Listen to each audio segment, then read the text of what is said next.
In doing this, having all these conversations, having all, these tests with people, having them go through everything that's outside, we identified 12 key issues. And the challenges, so the way we organized them were in terms of effort to address, from low to high, and in terms of the severity of the challenge. So we were interested, our approach to designing this product was more in terms of overcoming the blockers and what the business could do through the experience to overcome those blockers, rather than features and functionalities at this point. So 3 challenges are very severe, are in this quadrant, but the effort to address them is relatively low. And they are all around messaging and conception, preconceptions.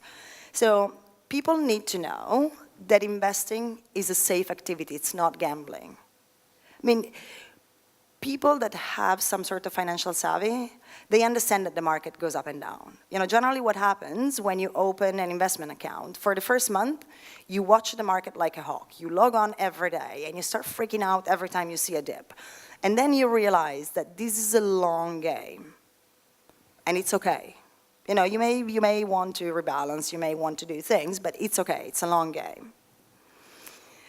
The second challenge was around the perception that we have of financial institution. Can we trust them? So you can see it, but actually the researcher who drew this bit had to put a piece of paper and change the caption in here, can I trust the financial industry? Because all we've heard from users was, oh, banks are shysters, they're sharks, they're criminals, we can trust them. But so the issue of trust comes up a whole lot. And then there is perception that it's inaccessible, that only if you are a pro, you can access these services. If you ask me, even though I work with this stuff every day, and if you ask me, do you see yourself as the client of an asset manager? I say no. Because that's not my mental markup. That's not what I do. And there is a 4th issue that we thought was crucial, for instance, in the case of unbanked people. So if you think about unbanked people, people that have low incomes, that maybe work 2 or 3 jobs, they're always 1 paycheck away from tragedy. Your car tire blows, tragedy. Your kid needs an operation and you don't have a national health system, tragedy, et cetera, et cetera. So this idea that whatever leftover money you have is locked away is terrifying. Having access, reassuring people that they can have access is massively important. The next set of issues, so these we thought we could work into the product. The next set of issues is the one that we thought was pointless to address. And it's all around, it's high in effort to address. It's not particularly severe, but people don't think about that. There is generally no general public awareness. It's not like milk. Everybody knows about milk, right? Everybody knows about going to the doctor.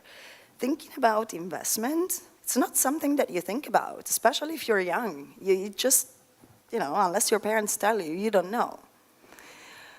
But then there is this emotional factor that comes into play. People, even though these are very rational instances, people don't make decisions rationally. I'll go with an investment fund because I like the name, or because my grandfather used it. We do the same thing. We buy laundry detergent because our mom bought that. And then we're becoming more ethical as a society, right? So people wanted to invest in funds that invested in industries that they cared about. That's really hard to do because this is automated. This is, robo-advisors. The packages are pre-made. But there were some issues that we were confident we could really address through user experience, through experience design. And these are those.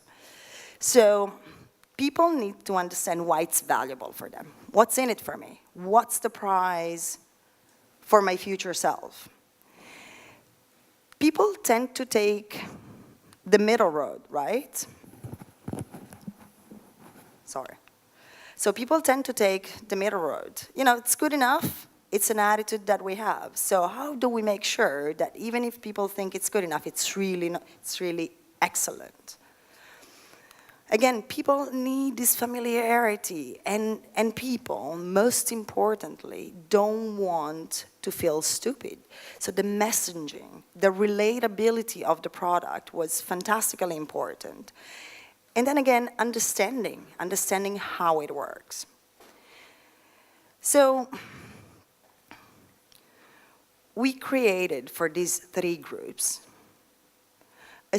a framework and a series of journeys that would address specifically these 5 challenges and the messaging bit, because those was what we could influence. So we called Philip. Philip needs to know that it's safe, that it's valuable. And you can see the journeys right here. You can't read them, but I'll share the slides. They're going to be on the website, so you can take a look at what we've done. So we addressed the specific needs based on these challenges for all these groups. We looked at, for instance, Maddie wanting to use a goal-based approach. If I don't have money, if I want, or if I have very little money, even though setting goals puts you in a framework of mental accounting, which we wanted to avoid, because this is not about math, it's about staying the course. For some people, having goals that they can visualize is massively important. That's their whole strategy, right there. And we had to fight with our clients, so especially with the Northern European Bank.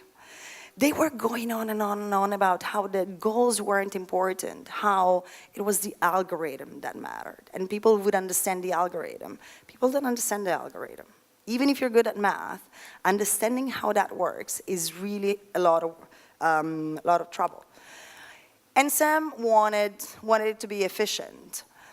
So imagine you don't have a bank account, or imagine you've never set money aside because you live from paycheck to paycheck and you work 3 jobs. You don't have time to go to the bank. You don't have time. You probably don't even have a bank account, or if you have a bank account, maybe it's your benefits account. So we created some hooks so that the saving behavior that then would trigger the investment was automatic. You link your benefits card to this service, and every time you make a transaction, we take a little bit on top and we put it aside. You will never know. You will not miss it, promise. But then we can show you how that, in fact, is really good for you. It's really good for the client, but it's really good for them. What it meant, concretely, is that we had to act a little bit like superheroes, right? I told you the other 2 companies, in the case of the big bank, had already started designing in earnest. We had nothing. We had these beautiful sketches, and we had this persona, and we had these experience maps, and we had all these challenges that we had figured out. So we had to put our superheroes things on and figure out how we would actually design for humans. And we decided that the 2 key elements of our products would be the goodbye experience and the spoken experience. And what that means is that in either product, we built doors. So if you've seen Monsters, Inc., there are all these doors.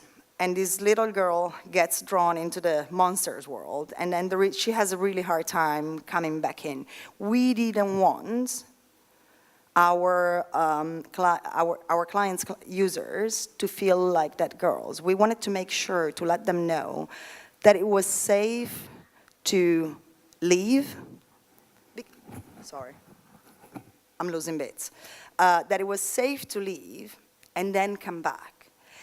And we found that giving them this freedom, giving them license to have a life, to have things that went on, actually tested really, really well. People would tell us, oh yes, this is something that actually makes it safe for me. I can do this.